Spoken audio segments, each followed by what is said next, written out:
friendship breakups, bitterness, cutting people off, finding new friends. We're about to get into it. Damn. There are some things that I can accept from you, not necessarily accept, but I'll fight through with you that I will not tolerate from other people. You hear that? It wouldn't happen, but that's because the nature of the relationship and the purpose of the relationship is different. It's really hard having friends. Like, it's difficult. No one wants to be nagged, even in friendship. It's really a lot. Those people are not friends, they are liabilities. And you have to break up with liabilities, because one thing about liabilities is it's going to be a sunk cost investment. It will drain you. Hello and welcome to the To My Sisters podcast. I'm Courtney. And I'm Renee, and we are your online sisters and hosts of the To My Sisters podcast. We are all about promoting the wellness, growth and development of a community of sisters around the world. And in today's episode, we're going to be talking about friendship breakups, bitterness, cutting people off, finding new friends. We're about to get into it. Damn. The reality of the situation is, and the reality of life is, sometimes you have friends, sometimes you don't. And you know what? I think friendship breakups are one of the things that people don't talk about enough, but are painful. 100%. So sisters, we are about to get into it. But before we do that, of course, we have some housekeeping, because we need to make sure that the house is swept. We do indeed. What are our housekeeping? What announcements do we have? Well, just to give you a heads up, and so you can let us know your thoughts. Well, actually, more so, we need to have a conversation. Are we ending the season? Are we going to just go straight into season 5? I mean, we could take a break personally, but episodes can still go, I guess. I guess so. Anyway, whether we'll be around, innit? Keep it cracking. For you anxiously attached people, don't worry. We'll be around. There'll be episodes and stuff. There'll be something. What else is there to update you on? We're alive, we're well, we're prospering. If you would like to purchase our book, that would be fantastic. If you didn't know, this year we wrote a book. Yeah, we did. And it would make an amazing Christmas gift, if you think about it. Oh, yeah. It would make a great gift for a friend, a sister, a cousin, a mother. Put it in somebody's stocking. The mothers in your midst, they could do with this book. Put it under a tree. And we're talking about friendship breakups. Maybe this could be the book you need to save your relationship. Honestly, no, but if buy a book. On a real, no joke. If you guys don't know, we actually have a book on building friendships, literally lifelong friendships. And I often get DMs from people like, oh my gosh, I really want a friendship like you and Renee, or like, how do I build more friends? And it's like, guys, we wrote a book. There's actually a book on it. So some of you may be new to the community, or just in general, maybe you've been waiting for a good time to get the book, and Christmas may be a great time to gift it to yourself, gift it to a friend, or just read it over the Christmas period. So if you would like to grab a copy of an amazing best-selling book, then you should visit the link in the show notes or in the description below. Fabulous. Other housekeeping announcements. I guess we're heading to South Africa very soon. In February time. But it's too late. Is it too late to sign up? Unfortunately, it's too late to sign up, the cutoff. Those of you that have messaged, I'm very sorry. We don't have spice. Your time passed. Yeah. However, we are in the process of trying to decide what is the next trip. Where are we going to next? We've had so much fun already. We've been to Tanzania. Yep. We have been to Bali, Indonesia. So we've done Africa and Asia. And next step is kind of maybe looking like a Europe. And we would love to get your thoughts on that, actually. So please stay tuned on the newsletter. Stay tuned on social media. We'll be sending out a poll to get you guys' thoughts. Where should the sisters go next? Let us know. We would love to know. But I think that's it for the housekeeping announcements. No long ting. Let's get into helping just a little, out. What do you call it? Superficial sweep, you know what I'm saying? However, whilst our house is swept, others are in dire need of sweeping. Wow. Without further ado, let's head into the ding dilemma. Hello, my lovely sisters. Hello, friend. As many that watch and listen to your podcast have said, I love what you stand for and your approach to creating a sisterhood. Very kind. So my dilemma, I'm in my late 20s and a high achiever, but have experienced consistent broken trust in romantic relationships with men. From being blindsided by men I've dated to being disrespected by ex-boyfriends, I've never felt like I've had evidence of a positive experience with heterosexual men.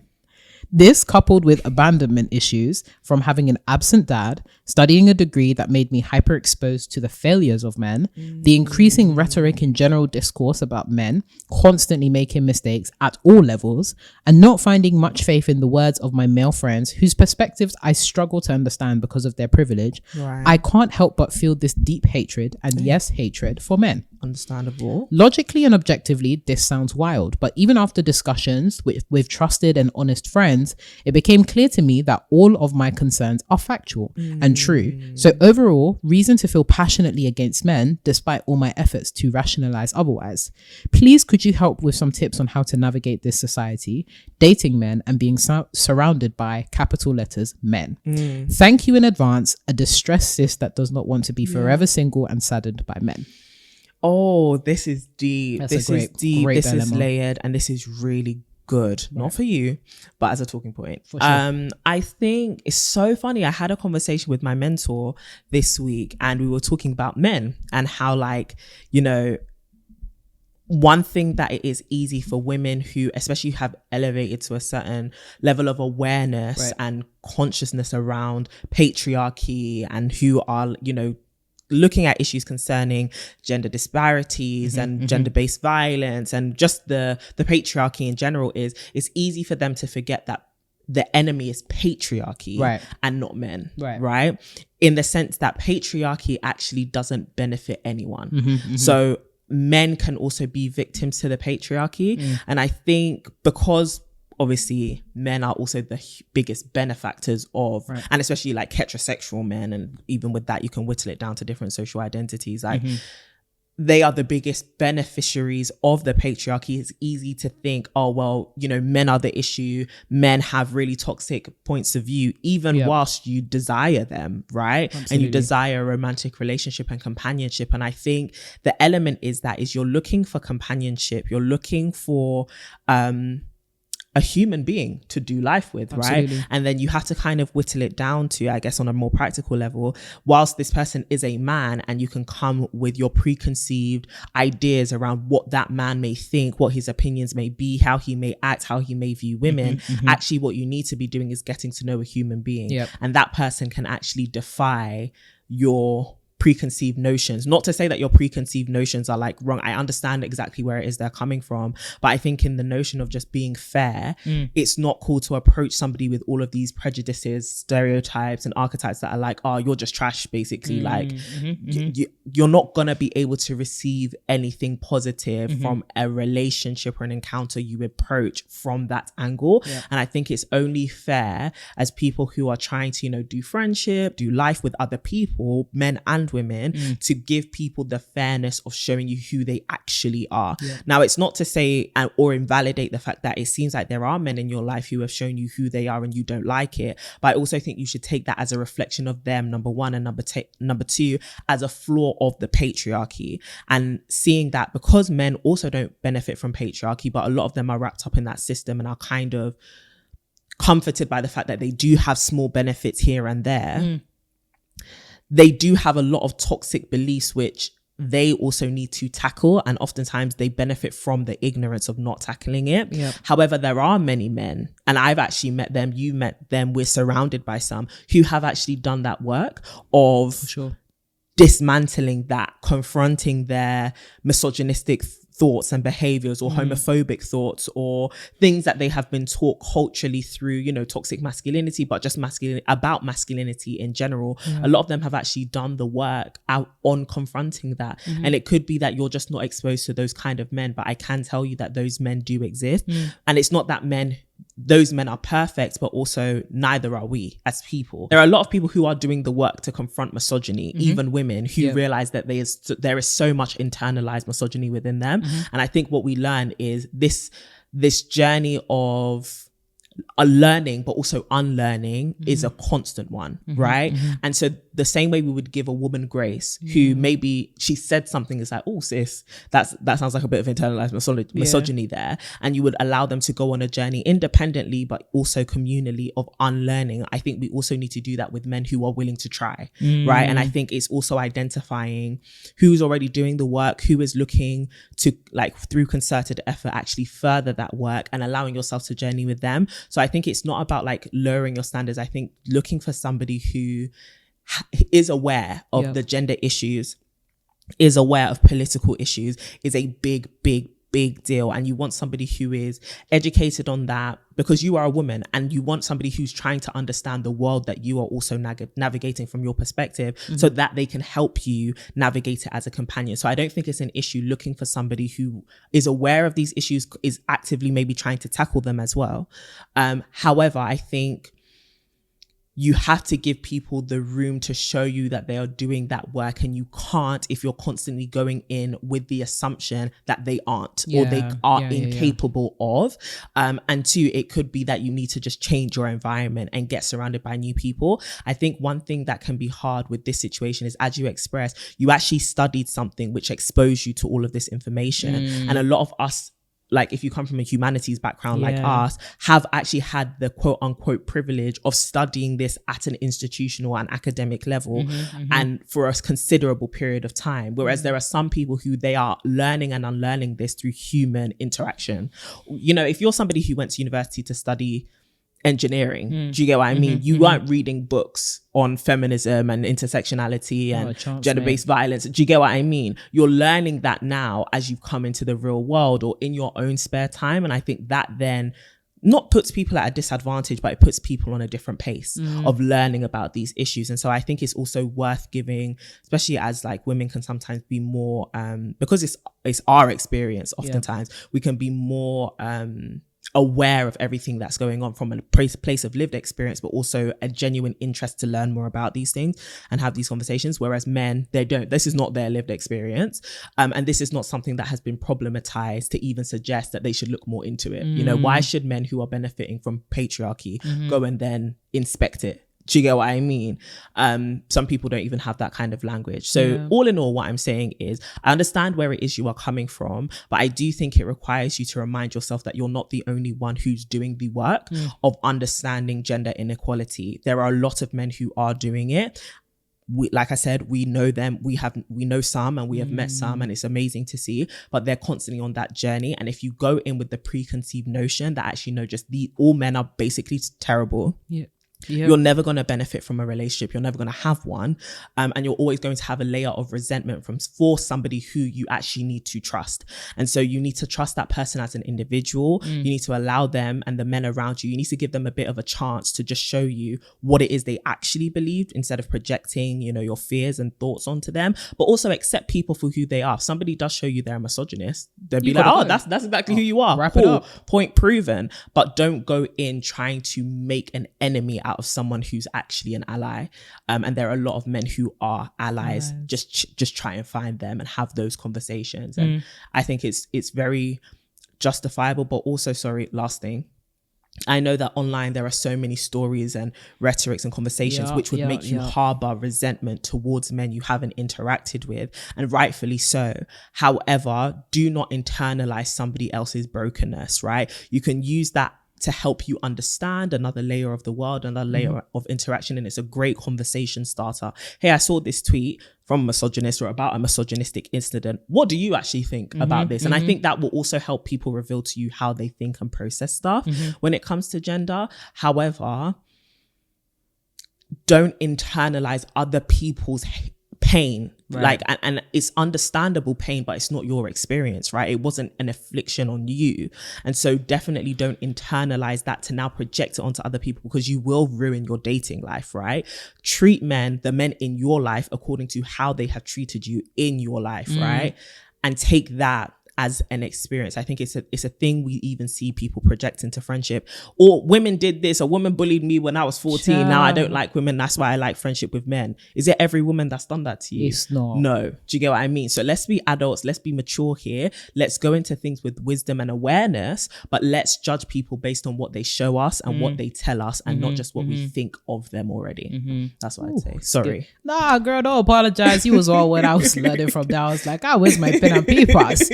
comprehensive as the word. Comprehensive. No, I absolutely love that.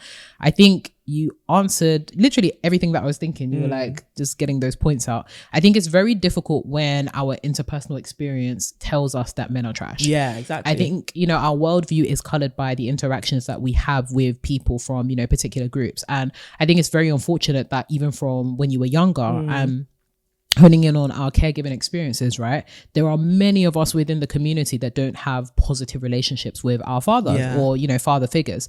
And from there to spiral onto an experience with men romantically that has not worked out, or you've kind of seen the worst of men, to having friendships with men where it's very difficult for you to get past their experiences of privilege, to actually studying at an institution, why men are also problematic across society, across time and space. It's a lot. And then you now, do you know what I mean? And then you now log on to the internet and this person has done this. Just the past 2 weeks alone, we have seen capital men have shown us sorry, paper. Sorry, I'm so sorry to interrupt you. So many of you were in our comments of our last episode like, oh my gosh, listen to this. I know you're talking about Diddy. Fun fact. I want to tell you. We recorded that episode like 2 weeks before that news even came out. I want to call it the prophetic It's the prophetic grace. The inclinations of the Holy Spirit. The unction. The anointing, if you will. Yeah. We knew. We knew. We knew. You see, one thing about you men. One thing about you bad people. They call them bad boys. They call them bad boys. Anyways, we will not do that public commentary because I couldn't. I have some thoughts. Yeah. P. Diddy. We all Sean Combs. And what do you call Daddy. it? Even Live. Whatever you want to be called. You'll still be called a criminal. Listen. Anyways, we are praying for everybody involved because there's all sorts of allegations and scandals coming out. Not to mention Darius from. Anyways, let me. We'll come on to that. Let me just finish answering this dilemma. We'll come on to that. But you open, you know, your online profiles and these are the things that you're coming across. Everything is negative reinforcement, which is unfortunate. But the reality is you now have to actively seek positive reinforcement. So even for me, when these kind of like scandals, for example, crop out, it warrants a conversation, not just with my female friends, but also with my male friends. And sometimes it does look like, you know, deepening those relationships with your male friends so that you can see past their privilege and actually appeal to the humanity within. I've had so many great conversations with my male friends where I'm equally able to hold them accountable as well as share some of my more, you know, tender moments where I'm expressing, you know, the unfairness of patriarchy. And we've been able to have those conversations because of the intimacy that we actually share. So sometimes it's intimacy and proximity that you need to relatively stable, good, male friends or male folks that you have in your community. But yeah, I think it's very necessary to have positive reinforcements. Try to actively find those positive reinforcements, but also take your time. I think that this worldview of hating men has taken time to build, right? 1,000%. From the get-go, you've had negative interactions with men. So don't think that this is something that will shift overnight as well. Nobody's expecting that of you. What we are hoping for you is to actively seek out positive engagements with men that over time will counterbalance this worldview that you have of hating men. I would also encourage you to try and find platforms that are hosted by men that are actually a bit more positive as well. There are a whole bunch of communities online, even if it feels like you are eavesdropping on conversations, there's a whole bunch of really positive like male influential figures that you might want to listen to, just to know that whilst there is a whole bunch of negativity around men and patriarchy, there are spaces where men are having fruitful conversations with each other, about each other, holding each other accountable. I see it every so often on my TL and it makes me happy. We need more of it. And all the men that are even listening right now, please, we need you to be a bit louder and showing the positive elements of being a man, you know, masculinity. So I definitely recommend that. I would also recommend, even with, you know, women in your community, it's so easy to come into community with women and dogpile on men and, you know, talk about negative experiences and whatnot. But this might be an opportunity to ask your sisters, what positive experiences have you had with men? You know, for the sisters in your midst that may have positive relationships with their fathers and positive relationships with mentor figures or folks within their community, it may be worth having and starting to build a bank of positive engagements with men that are not necessarily personal, but at least you now know that they exist. Because right now, everything in your world is telling you men ain't ish. So it's really important to build up that bank. So again, when it is attacked, or when you have another outbreak of, Diddy scandals, you can at least say, okay, this has happened before, it probably will happen again, but there are still good people, good men that exist, that are out there, and part and parcel of that. And I think also just a little bit of internal work as well, like really understanding what kind of feelings you may have towards, for example, your father. Not to project or anything like that, or to misdiagnose whatever, but oftentimes when we do have absentee fathers or complex relationships with our father figure, this can lead to quite significant, for quite a few people, it can lead to quite significant challenges when it comes to romantic relationships, or relationships with men, and how we view men. So I think I would definitely encourage you to think about how your relationship with your father, or your relationship with, anybody in your close vicinity has impacted the way that you view men, above and beyond the men ain't ish. Is it that it has caused you to actively distrust men? Has it caused you to see men in a particular way beyond the hate? Of course, there's the hatred element, but what other areas? Exactly. Identify the other areas in which your view of men has been tainted, because the hate is obvious and evident, but however, there may be other areas where your dislike of men, or your distrust of men, or your incapacity to really engage with men is made manifest. So I definitely encourage you, okay, out of the interactions that I've had, what has that resulted in? Has that resulted in an avoidant attachment style, for example? Has that resulted in, I don't even want to talk to a man past the second date? Because it happens. You look at men and you're like, ugh. Literally visceral. It's a visceral reaction. You're just like, gross. But sis, genuinely sending love and light to you, because it's hard. It's something that we have dealt with. It's something that we actually continue to deal with when we are bombarded by very negative experiences with men. Like, it's unfortunate that this is the reality. And whilst it does feel like there's almost been an acceleration of this in past like years or so, I don't know if it's an acceleration and more platforming, right? Like, as you were saying, patriarchy has been around for a minute. It's an entire system of governance. So the unearthing and the close proximity to all of these stories, especially now, can be so, just disheartening. But take heart, sis. There are men out there. We are a platform that is dedicated to platforming the sisters, but we are getting to a place where we'll also be bringing some good men on. It's making me laugh, because today I recorded a podcast episode with my mentor, right? And at the end of it, he was like, I give a shout out to yourselves where they can follow you. And I was like, follow me, CD Party, and to my sisters. And he was like, I'll be on the podcast soon. I looked at him and I said, you are a man. But also, yes, please, that'd be great. No, but the thing is, I even told this, I will call you out. Claude Williams. No, he's coming on the podcast. We told him many times. We told your ass. But sisters, let us know if we are, or when we bring men onto this podcast to speak, what would you like to ask them? What would you like to ask them? Right. We need hard questions. I'm currently encouraging my mentor to write a book called This Is Why Men Move Mad. Oh. Yeah. This is why men move. Oh, if he wants any quotables. Claude Williams! If you want quotables from the To My Sisters community. I'm trying to convince him to let me be a ghostwriter. Stop it. But I think I'll get too carried away. No, 110%. He'll be reading it back and be like, these aren't my words. This was written by a woman. Just run with it. This was written by a woman. But no, sister, we are sending you so much love. And as always, to those of you that are listening in and part of the To My Sisters community, you know how we get down here. We want to hear your thoughts. Have you had negative experiences with men? Have you been able to see the light? If you haven't, please share and tell a good sister that she's not alone. If you have been able to see the light, or if you are able to give any kind of advice, as always, drop it like it's hot in the comments below. You can do that in YouTube, but you can also do that Spotify now. That's insane. Spotify is just, it's on the Zoom. On Zoom. Connected. Without further ado, we must hop into this conversation on friendship breakups. Woo.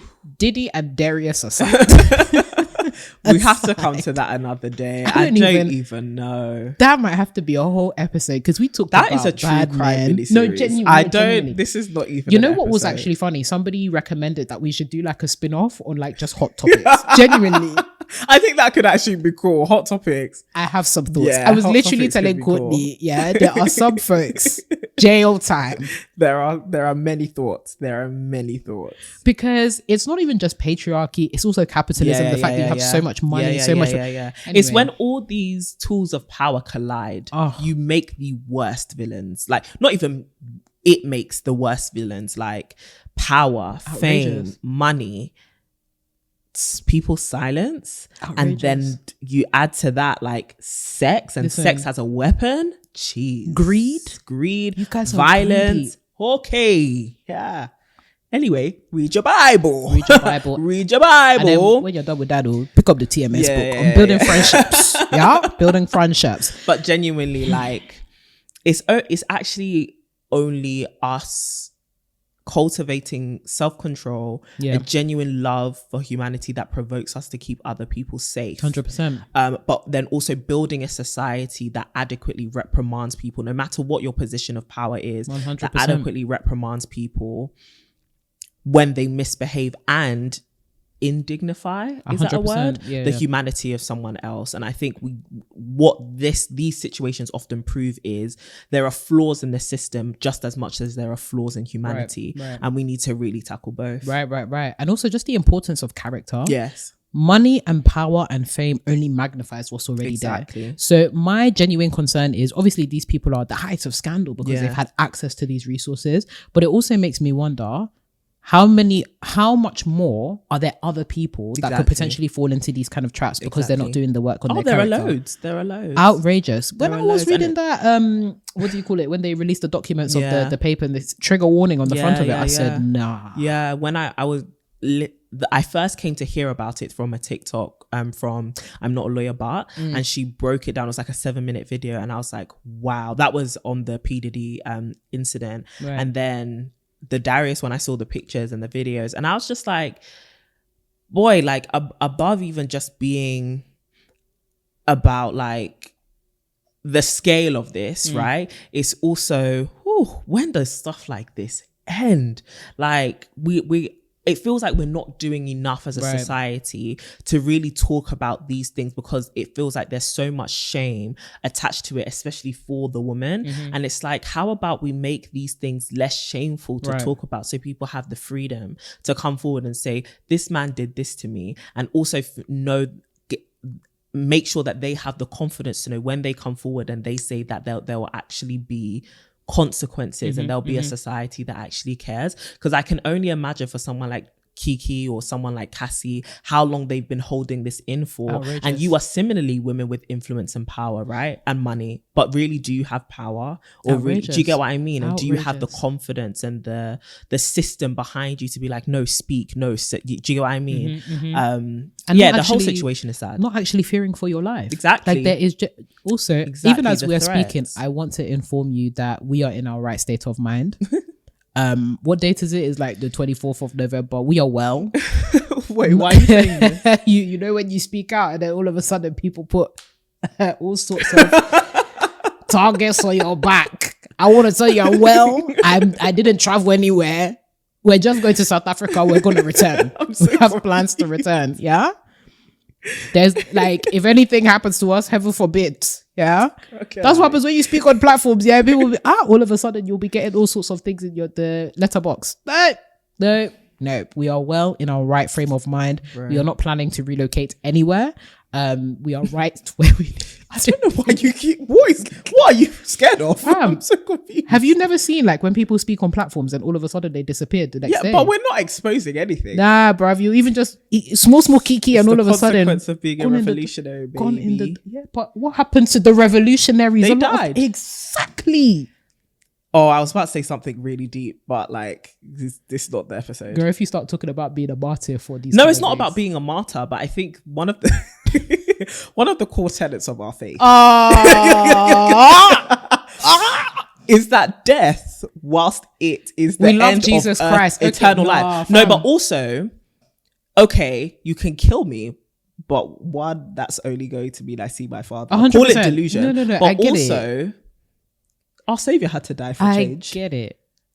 I do.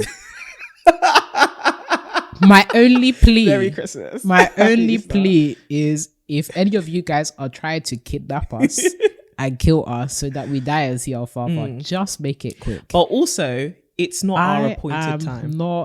I would hope so. No, it's not our work is not done. Courtney, my time has not come. That's what quite a few of the revolutionaries said before. But we're still talking about them, so maybe their time had come. Do you want our time to come now? No, we haven't done our work yet. But then people will be talking about us when we popped them. Not enough. We haven't done screaming. enough. She said we need vigils. God's got me till he says the assignment's done, sis. We need international vigils. I don't know. I mean, we have see what I see. No, I'm screaming. We have a global audience. Anyways, guys, not us planning our funeral live on the podcast for a day. Anyway, all I'm saying is God's not done with us. God is not finished with us. So it's not our time to It's go. not out. Did you hear that? Yeah.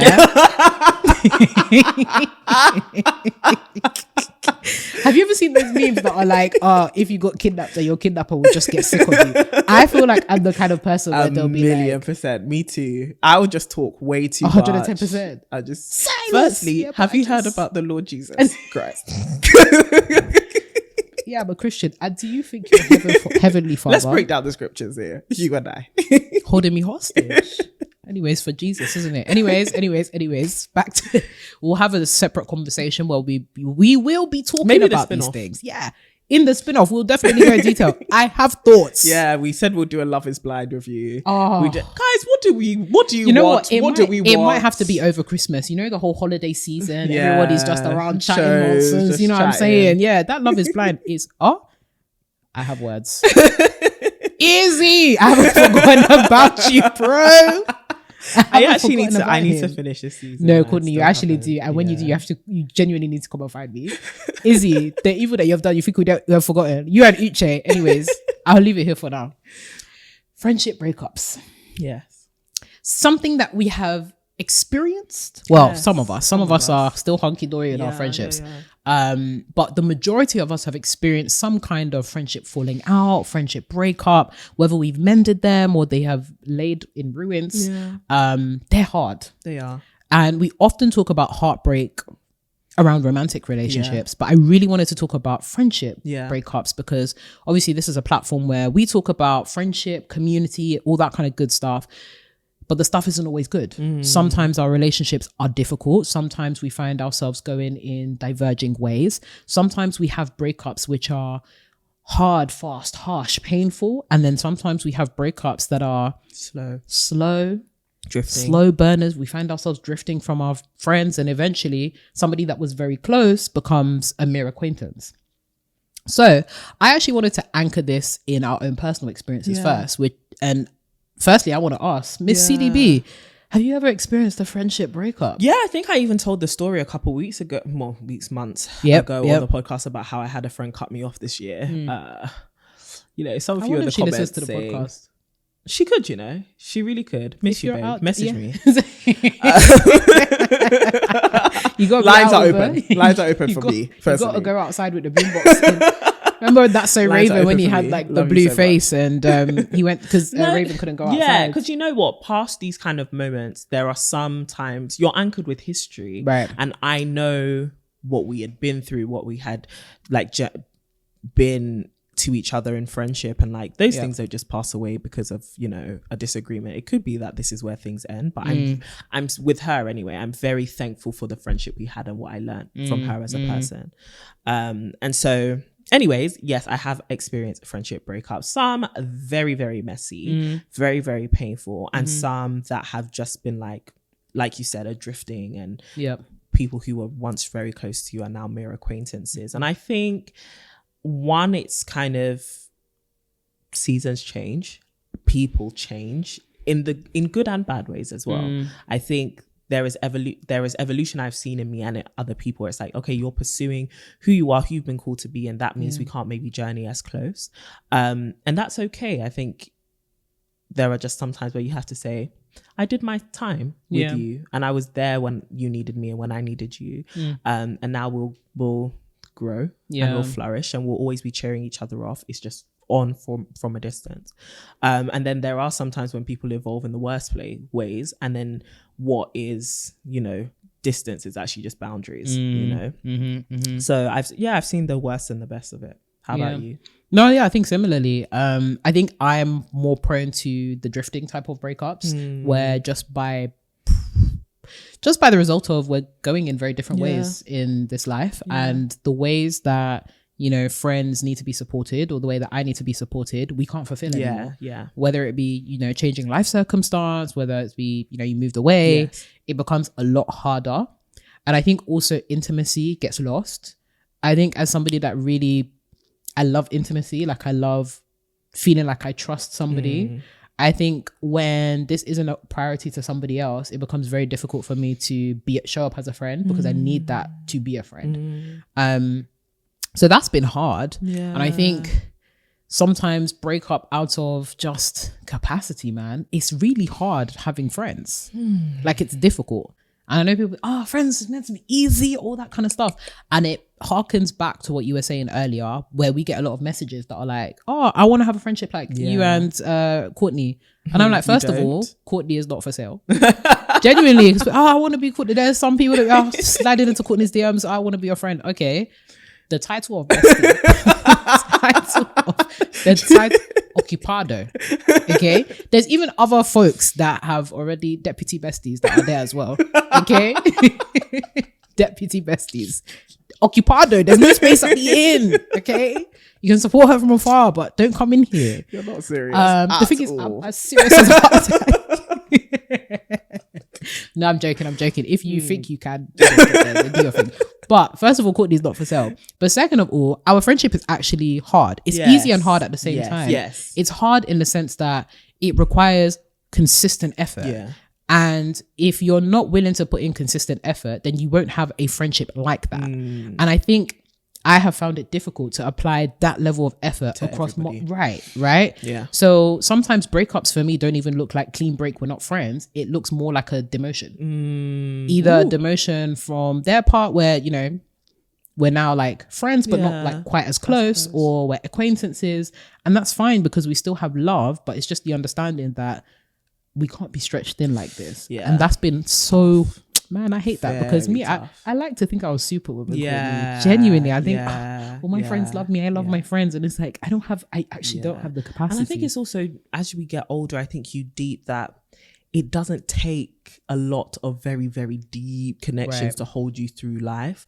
I think picking those few, you know, and being like, these are the people we're setting deep roots, and it's lifelong, and we fight for our friendship, and we journey together.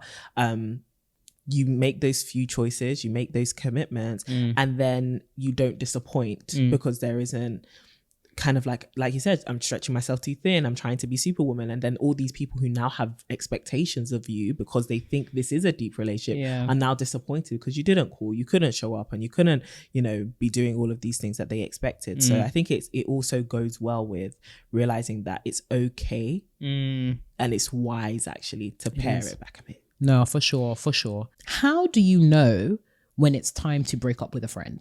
Like, what are some of the signs that, you know, women should look out for? Because it seems that everybody sees the signs, right? It's we're even coming to that time of year where everyone is like, God, show me all of the people that you need to remove from my life. All of a sudden, you've disappeared.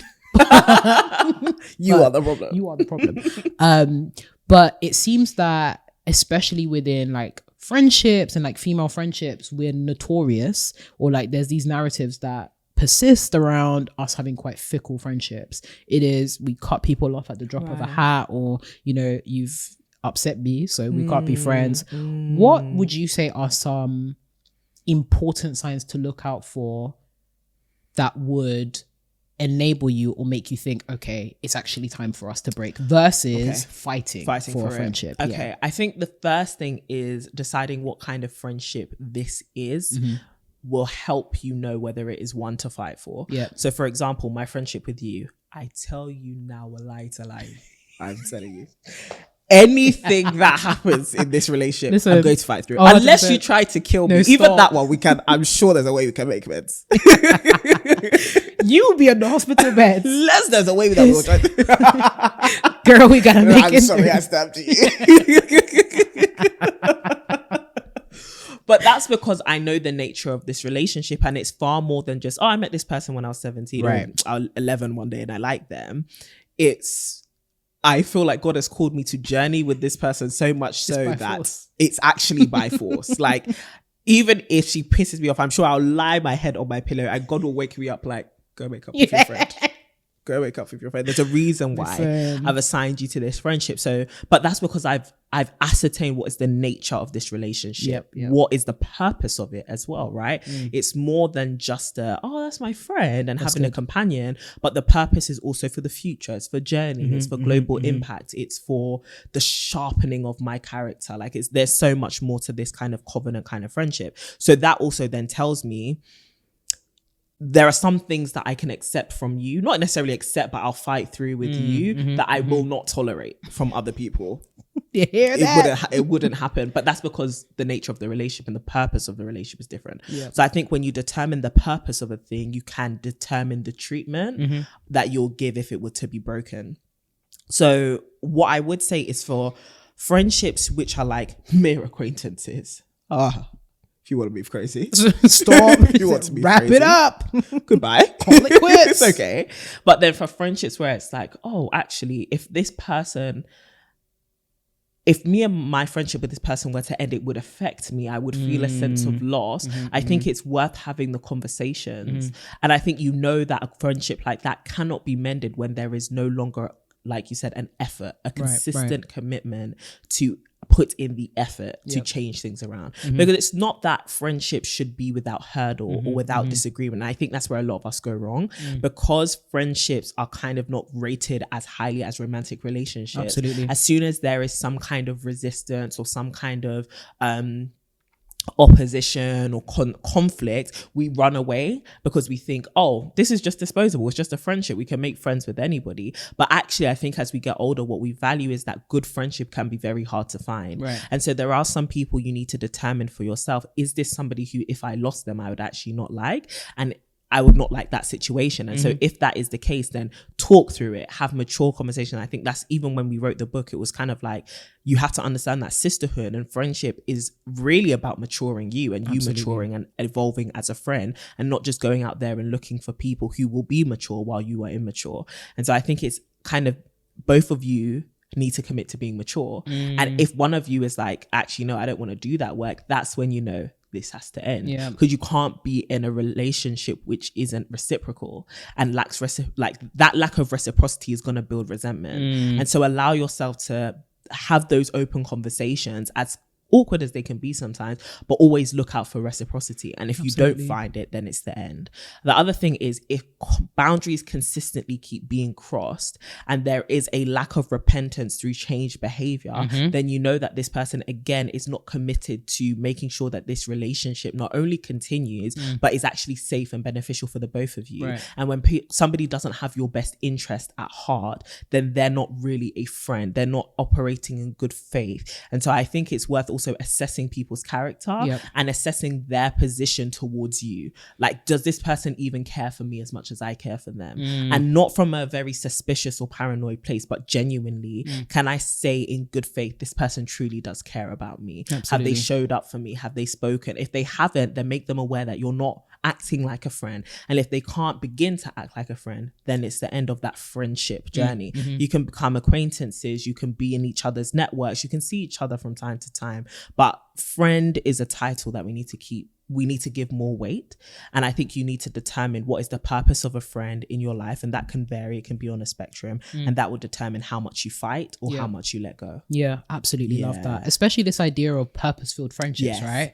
I think one of the issues of friendship is when we enter them, we think of them as convenient, or we think of them as, just fun, or, that for some people, the friendships aren't as deep.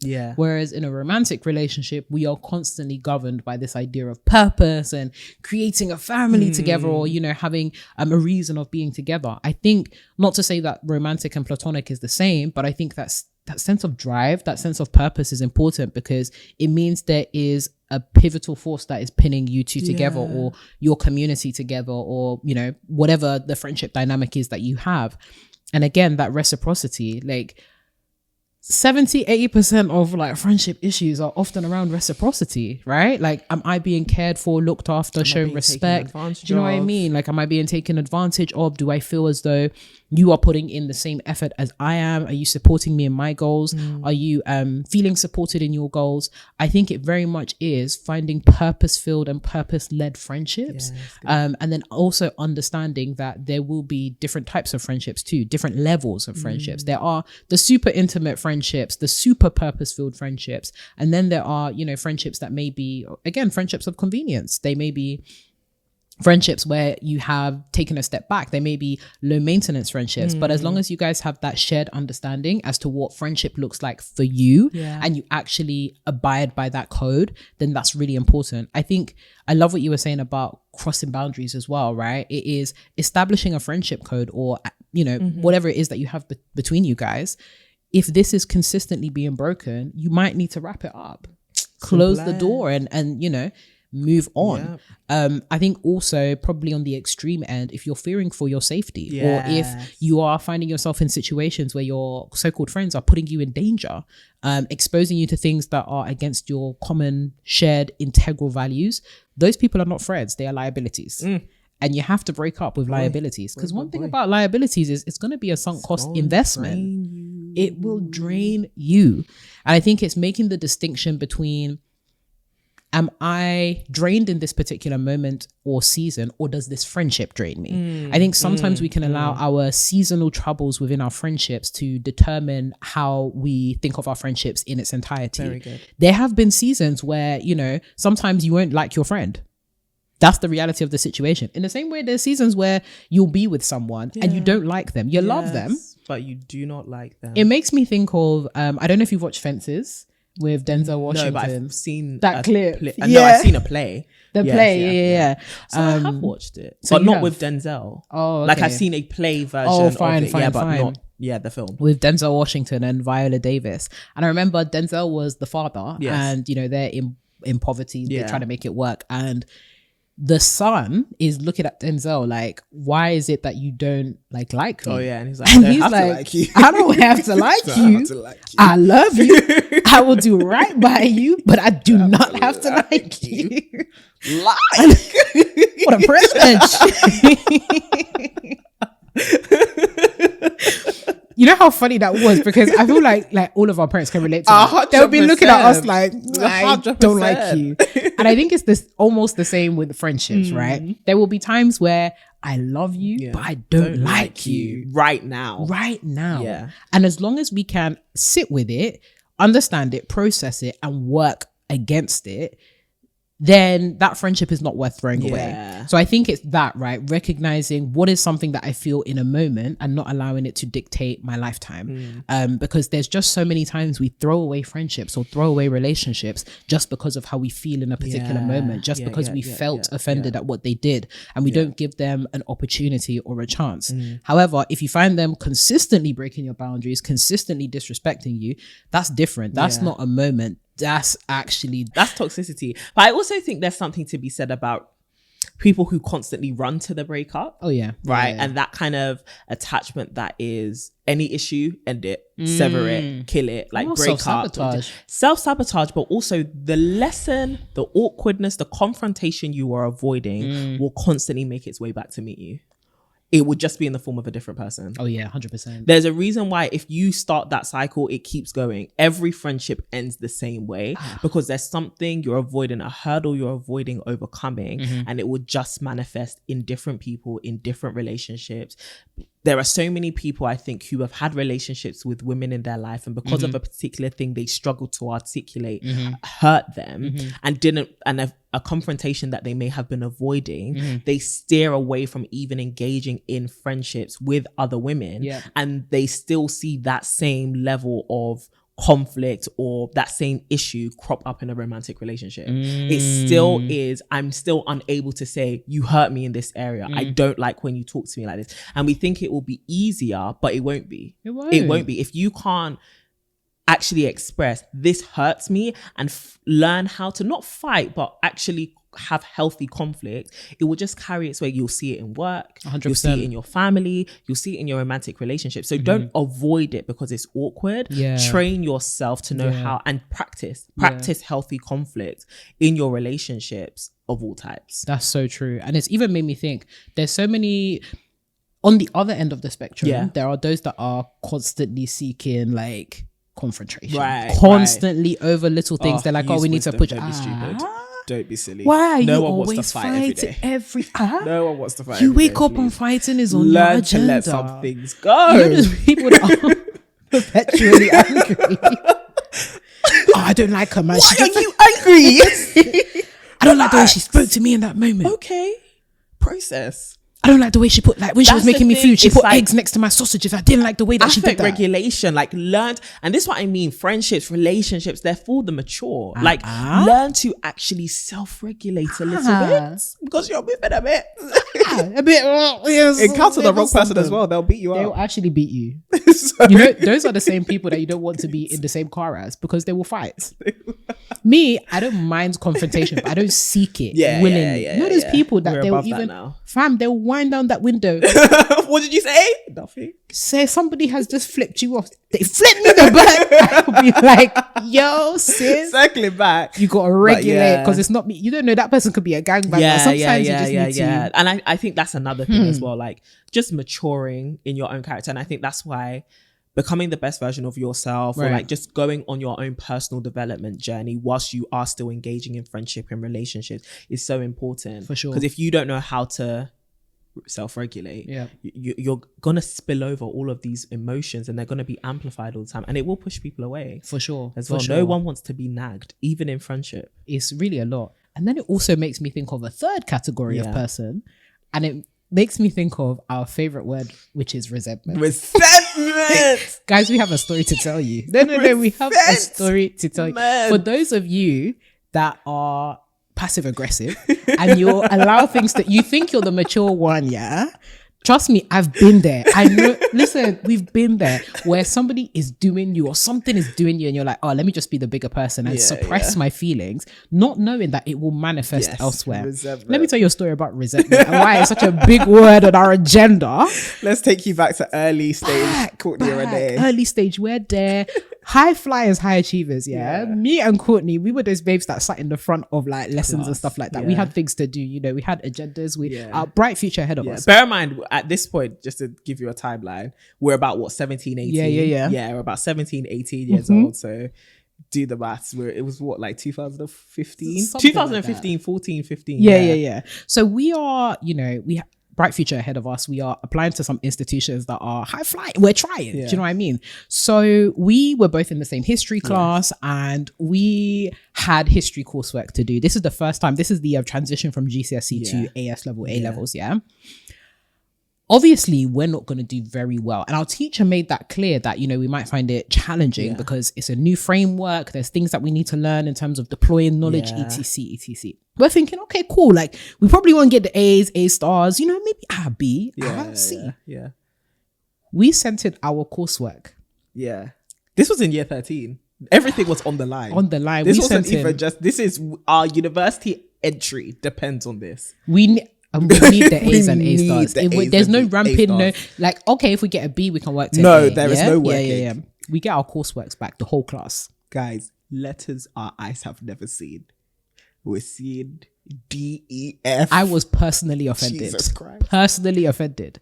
I was definitely that babe. Guys, I've done the work. Like, I'm no longer, achievement babe, you're a perfectionist. But back then I was. And let me tell you about something about me. Renee Kapiki was 17 years old. Ain't never seen a D in her life. We're like, D for dance? In history. And the thing is, I was going on to study history. That was my lesson. So I saw a D. I said, There was only one babe. Let's call her Sally. Yeah. One babe in the class that went on to get an A straight off the bat. Straight off the bat, she got an A. Straight off the bat. So we're just like, hello, confused, hello, malfunctioning. And, bear in mind, like the teacher is spending a lot of time kind of talking her through stuff. And we're like, no, us, hello, hi. We are the one, like we are trying to get into university. We're flopping this. We need the grades. You know, we need the grades. Can you help us? And they were like, oh, you'll just get it. Like some people just don't get it. Some people just fail. And we're just like, that's not our portion. So help us. And so a conversation was had in our absence and we got wind of it. And what was said of us was that we were resentful. I had not used that word in a while. So literally what was said to us, like, oh, she feels like Courtney and Renee feel a degree of resentment towards Sally. We heard this at the lunch table. The first thing that perked up was resentment.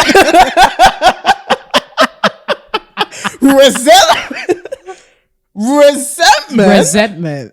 When I tell you, for at least 4 years, usually that was the word, or the hot topic of the hot word of the town. Resentment. So that's a word, like whenever we hear it, we triggered. That is a trigger that we have not overcome, and I don't think we will overcome it. If someone ever calls me resentful, fam, our lives are literally on the line. We were waking up bare early to go to school, to practice, get our essays in. Bearing in mind, we're trying to get into Oxford and Cambridge. Babe. Resentful. And okay, sorry. The reason why also it was like made annoying was, one, us failing is a reflection on you, right? So stop making it about us. Number two, Sally was a white girl, right? And then we went to a predominantly black school. So it also like, the framing of we are resentful was giving racism. Discrimination.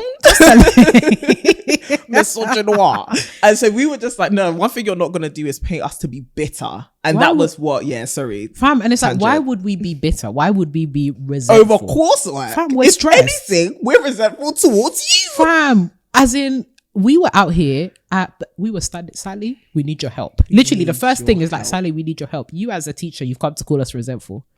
Anyway, Sha, we had the last laugh and we progressed and we got our grades that we needed to go to university. But every time I think of resentment, I think of that story and I think, Miss H, what you did.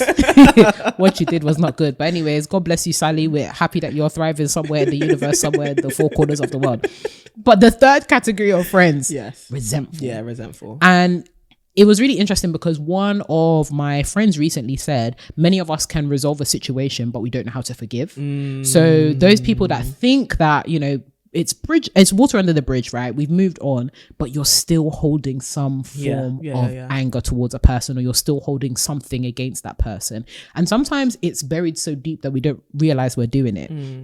It may be in the passing looks. It may be in the cancellation of plans. It may be in the withdrawing from our friends. But many of us are dealing with suppressed resentment towards our friends because we haven't properly or adequately addressed the fact that we are still hurt by what they did. Yeah, that's good. It hurts. That's really, really good. And sometimes it is being the bigger person, not in repression, but actually saying, you hurt me. And it's going to take me some time to get over it.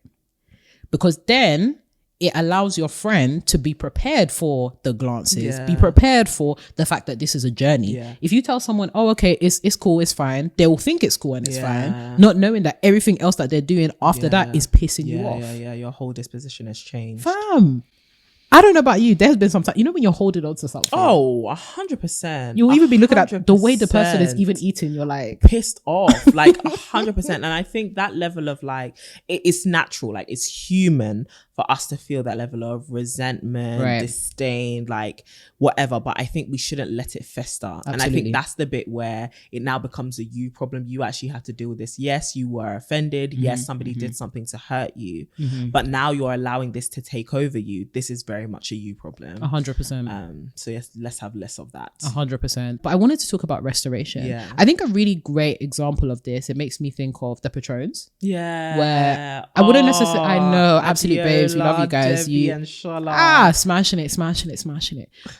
But I think they were probably one of the early examples that we had in terms of friends that were quite online, creating content together and then pursuing their separate ways. Not necessarily a negative breakup per se, but just dealing with the reality that their lives are going different ways and they may not be able to create content in that way or, you know, work together. And then fairly recently we're seeing, you know, them working together again, despite the fact their lives have gone different ways. They've been able to come back together.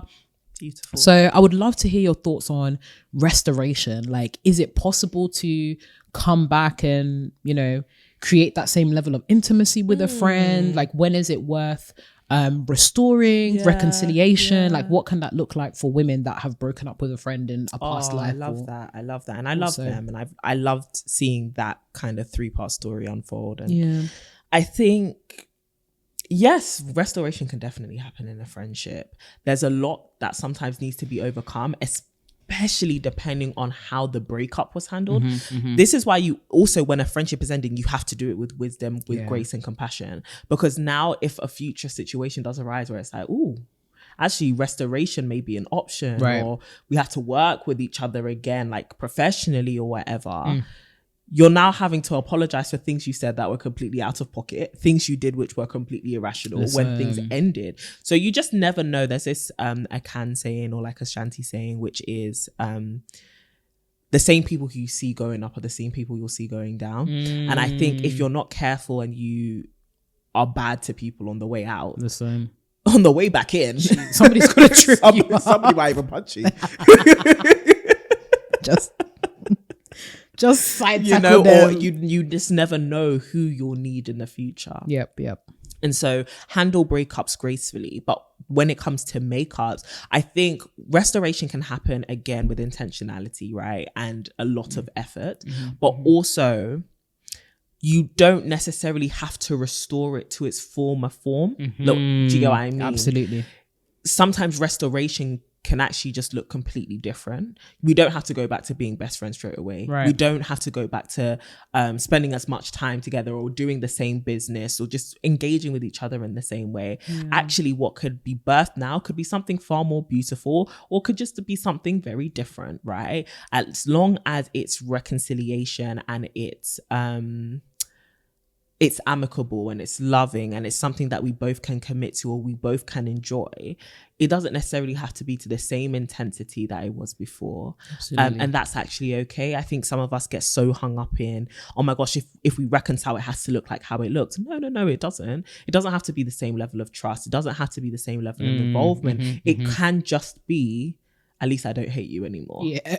At least we can actually have a conversation with each other now. And I think some of us have even seen that kind of evolution of healing in our family, right? Where it's like, I'm not your best friend, do you get me? But at least, yes, you can have my number. Yeah. Do you get screaming? Says, you can WhatsApp me from time to time. And we'll see how things go from there. And I think allowing yourself to restore over time can also be a very wise thing to do. No, that's absolutely beautiful, man. I definitely agree. Yeah.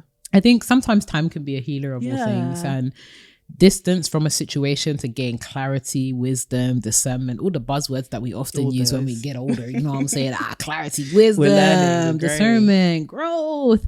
I think sometimes it allows you to retrospectively assess a situation and also inform the way that you want to move. I love what you're saying about just like be a good person. Yeah, like, just be a good person. Just because you were hurt or like you didn't don't let it ruin your reputation, your character. It really doesn't have to. I think even breakups, we have an assumption that like friendship breakups have to be very like, I'm cutting you off. I don't want to see anything that you post ever. I'm blocking you. Everybody can get blocked. It can be okay, we need to take some time apart, pursue different things, and then, you know, at some point in the future we can reconnect. So I think it's leaving the door open for reconciliation as well, because sometimes in that everybody gets blocked. It's like when you actually want to unblock that, damn, you're the one who did it. You are the one who put the nail in the coffin. And it's actually something I learned from you like throughout our friendship, which was just around like your personal code of conduct. And like it's something that I bear in mind, because it's like, you know what, no one should have the ability to drag me out of my character or to cause me to act in a way which doesn't testify of the way I want to be known as acting. Absolutely. Do you get what I mean? And so handle situations with grace, compassion, with love. And then no one will have anything to say about you. Like I always tell people, like, when it comes to any kind of situation, keep your hands clean. You have keep your hands clean. That's all you are responsible for. Keep your hands clean so that whenever the finger is pointed, your hands are clean. That ain't got nothing to do with me, child. 100%. Nothing to do with me. Lastly, I actually wanted to touch on post-breakup. So, you know, you and your friend, maybe you've gone for a friendship breakup, you've been broken up with, or you've had to do the break-in. How do you deal with that, right? There's so much banter around like heartbreak when it's romantic, right? It's like sliding down the walls, listening to heartbreak. Sliding down the wall whilst crying is such and this is why you need to watch thing. You need to watch Love is Blind. You need to you need to Izzy! It's such a dramatic thing to do. I'm not telling anybody how they should grieve, but like, I would love to hear, sisters, please, like, what's the most outrageous thing that you've done when you're heartbroken? because that is so it's only freaking retrospectively funny. it's only retrospectively that you can laugh, because when you're in the moment sometimes you have to, or you know them ones where you're looking at yourself in the mirror crying. For real, it's embarrassing. And you know what you feel. Yeah, of course, at the time. And it's like, for sisters, in the context of friendship, it's easy for these kind of things to happen to you. You'll be listening to, you know, heartbreak songs, or people just 100%. all of a sudden. Do you remember The Script? Yes. You'll be listening to Break Even. The Script made some deep songs. Their rent was due. How can the opening line of a song be "I'm still alive but I'm barely breathing"? Rent was due. That and The Man Who Can't Be Moved. That man that was camping for that babes to see her.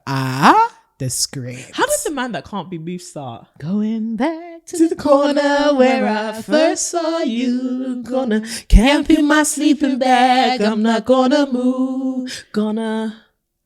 Got some words on cardboard. Got your picture in my head singing. If you see this girl, can you tell her where I am? You beggar, if you do, you'd be so stupid to let me know that I'm dating a man who can do such a mad thing. Because of heartbreak, going back to the corner where I first... It's not even that. Going back to your It's house. not even that. You remember he said, and I'm not moving. Yeah, don't move, you will freeze. You will freeze where you are. No, we need that level of romance back. This man was busking. He said,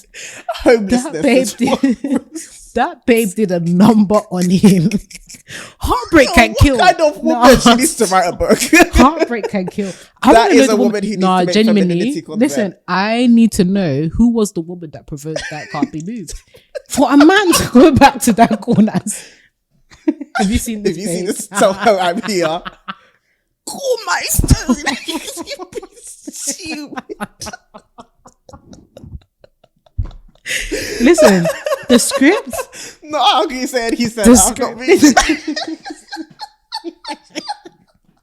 He said, I'm not going anywhere. Wow. Get you a secure man like that. He said, I'm not going. Amen. Listen, The Script. When you're getting heartbreak, you listen to The Script. That's why wouldn't you be sliding against the wall listening to that? That and Break Even.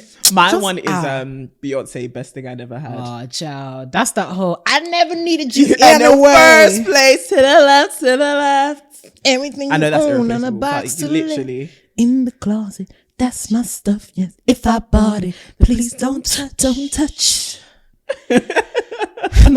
You know, Neo wrote that song. Yeah, crazy. He was on his Zoom, but Neo's even a problematic person. Anyways, talking about today, you guys should pack your bags and that hat of yours. That's why he said he didn't sing it, and he gave it to a woman because he thought it'd be problematic if he sang it. 110%. I'm glad he knew himself, because child, he needs to pack all his various hats and get out of here. Get out. The things that I heard Neo was doing, just crap. Anyways, sorry guys, back to programs. Post breakup. How do you deal with a friendship breakup? It's tough. Yeah, it is. What are some ways that assist, whether it's fresh or you know, a couple months down the line? How do we cope? Keep your dignity, first of all. Keep your dignity. No, in general, in breakups in general. Have you seen her? Going back to the brunch place. We had our avocado and toast. You're funny. But yeah, I think keep your dignity, but also grieve. Yeah, go it's through important. The feelings of grief. I think, you know, journal. What are the thoughts and the feelings that this is bringing up? What are the thoughts and the beliefs? What are the things that you feel like you might want to find some personal closure on? Absolutely. But also, if you can, have a conversation. You know, I think when things simmer down as well, just say like, damn, where did we go wrong here? Listen. You know? But also do that as a self-reflection point as well. I love everything that you said. I think it is definitely about having that self-reflection. I think also like taking the time to invest in your community around you as well. I think hopefully you haven't been doing friendship in isolation. Yeah. So if you have other friends, this is the time for you to lean into those other hold on to those friendships, baby, because if this one is breaking, you need to pour yourself into the other friendships, right? And there have been many times where, you know, when friendships don't work out for me, I've had like you or other people to be like, you're not going crazy. This is just how life has unfolded for you. So very much, tap into the friendships that you actually have. In terms of just like meeting new people, take time before you do that. I think it's very important to make sure that you are established and your current friendships are established, that you've also diagnosed what went wrong in your previous friendship before pursuing new ones, and being super intentional about what you want moving forward from a friendship and upfront about it. Because I think that's where a lot of us go wrong, right? We're expect this, but we're not honest about what we want, right? So yeah, that's what I would say, man. Yeah, take your time with it. Reflect, see where you went wrong, where you could do better. But sometimes these things happen. You can't come and die. Literally. You can, and you certainly can't be sliding down walls. Now, sisters. But we won't judge you if you listen, we've been there. Yeah, just do it behind closed doors. Exactly. Unlike Izzy from Love is for Life. He did it in front of the cameras, and now to God be the glory. You guys need just to see it. Anyways, sisters, we hope you enjoyed that episode. We sure as heck did. We would love to hear, have you been through a friendship breakup? Do you have any tips, tricks, any accounts that you can share with us to make others know that they are not alone in this encounter? Drop it like it's hot in the comments below. And of course, if you want to continue the conversation, support the girlies, please follow us on social media across the board at To My Sisterhood, pretty much everywhere. Listen, TikTok, Instagram, Twitter, LinkedIn, everywhere you'll find us at To My Sisterhood. And of course, come and follow our individual glowing and growing journeys. You can follow my bestie, who is certainly not up for sale, on the left of me here at CD Boateng. And of course, come and follow me at Renee Kapuku. We love to see it, and make sure that you sign up to the To My Sisters mailing list, www.tomysisters.com, for weekly glowing and growing tips sent straight to your inbox. Well, sisters, we hope that you have an amazing week, that all your friendships flourish, and that you are surrounded by amazing people. We will talk to you very, very soon. Hallelujah. And as always, keep glowing and growing. See ya.